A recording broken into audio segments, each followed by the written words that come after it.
The first thing you need to know before you use crystals is that you need to be hydrated and you need to drink enough water. If you don't do that, then when you have the experience, it's going to be really dehydrating. You're going to feel like your energy is being sapped away. You're going to wake up or like come out of the experience feeling very weak and dehydrated. So make sure you have enough water, especially if you're going to use crystals to astral project. Next thing, you need to have some kind of idea of where you want to go and what experience you want to have. You need to have this idea in place before you start learning to astral project and before you go into the OBE using crystals. Because like I've said in other videos, crystals are going to amplify your ability to astral project. They're going to amplify the energy that is already within you. One of the amazing things about crystals is that they, some of them at least, can amplify the auric energies, the chi energy, and the frequency that you're already giving off, that you're already vibrating at.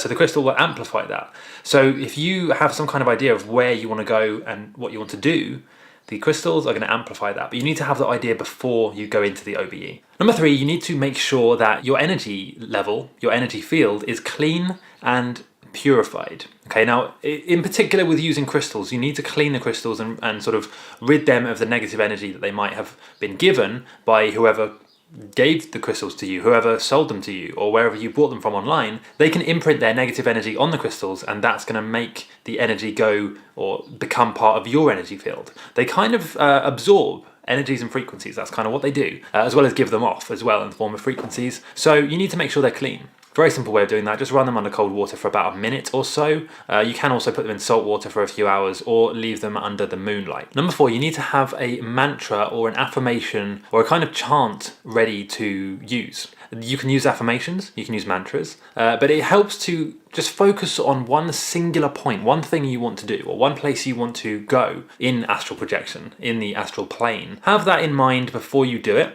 and just constantly chant and repeat it to yourself while using the crystals to astral project. And number 5, you need to bear in mind that crystals amplify your energy and they make astral projection more likely. However, they also amplify the feelings of tiredness or fatigue, or, you know, one of the most annoying things that can happen when you're trying to astral project is that you can just fall asleep, have a lucid dream or another type of OBE. So if you really want to astral project and you're using crystals to do that, you need to make sure that you're keeping yourself awake. You don't want to fall asleep and just go into a normal dream or a lucid dream. So keep yourself awake as often and as long as you possibly can. So here are a few tips, and firstly let me explain the best crystals to astral project with. So you have labradorite, and now this is a kind of like earthy blue type crystal which is really going to amplify your third eye. It's going to balance your chakras, and it's going to also help to push you further into the astral realm and the astral dimension. And then we have another purpley kind of crystal called ametrine. Ametrine is similar to amethyst but kind of different. What it does, it will help to elevate and raise your soul up. It's going to basically push you further into the astral realm and let you stay there for longer. It's kind of like a stabilizing crystal. And it also lets you come back out of the experience with less exhaustion. You won't feel tired. If you use this crystal, the ametrine, you will be able to astral project and then come back without bringing back any fatigue or tiredness or exhaustion. Very important and very